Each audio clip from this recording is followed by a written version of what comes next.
Welcome to Really Old Movies. I'm your host, Harrison Scullin, and today, for the last movie of Christmas 2022, I'll be discussing Meet Me in St. Louis from 1944. Some essential movie details. Judy Garland refused to sing the original lyric, "It May Be Your Last," for the song Have Yourself a Merry Little Christmas, and it was instead replaced with Let Your Heart Be Light. She felt that the actress for Tootie, who she was singing to, was a little too young to understand the concept of "It May Be Your Last." It sounded a little too depressing. All right, so now I'll get into my thoughts on the film as a whole. So for the plot, I gave that a 3 out of 5. I thought it was a little bit all over the place.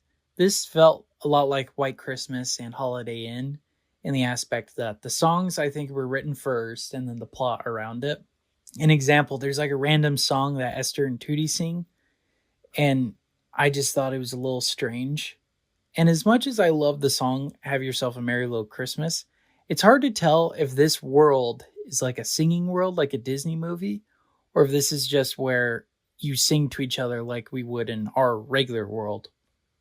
Because there are some scenes where it feels like this is a musical world, but then there are other moments like the Have Yourself a Merry Little Christmas where she's singing to her. So I'm not really sure what kind of world this is. It's a little confusing. But like I said, the music is the real reason to watch the movie, not necessarily the plot.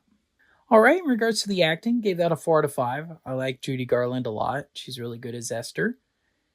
I thought she was incredible. I also love the actor for her dad. I thought he was hilarious. Even though he was super serious and super strict, I thought he brought some comedy to the movie. Really, really liked him. But everyone else was kind of just okay. I did not like the actress for Tootie. She was a little annoying for me. And that's one of the reasons why I brought the acting down a little bit. All right, in regards to directing, this is directed by Vincent Minnelli. I give it a 3 out of 5. I thought it was pretty good.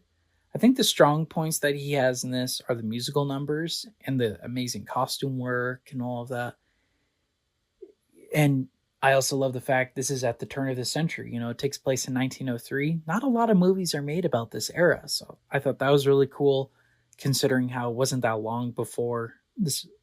When the movie was released in 44, that was only 40 years ago, like how the 80s is to us now. So it's interesting to me to see that just from a historical point of view. Now, my main issues with his directing, I think, are with the scenes where there's a lot of talking, and there's a lot of those. I thought they went on a little bit too long, could have been trimmed down a lot. Especially, there's a scene at the beginning where all the families gathered around the table. There's just this awkward phone call scene that really doesn't go anywhere. I thought that was completely unnecessary. I thought that could have been cut out. So yeah, it was okay. Just okay.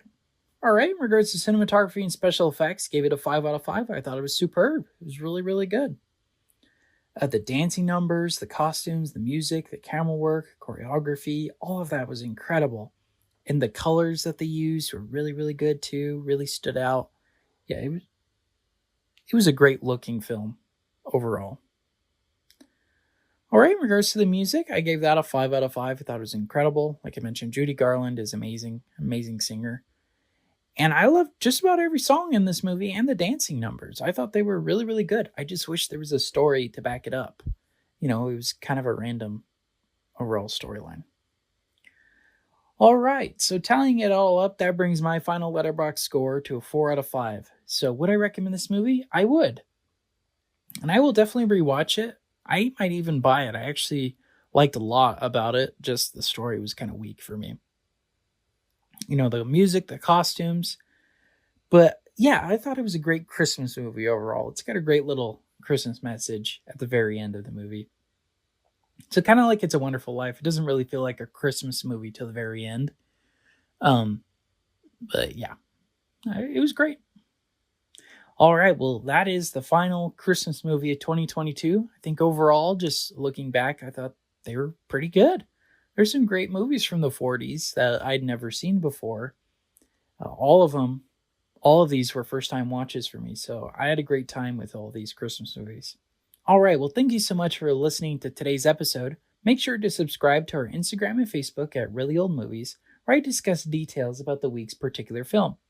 New podcast episodes are released Saturdays at 8 p.m. Pacific Standard Time on Apple Podcasts, Spotify, and Amazon Music.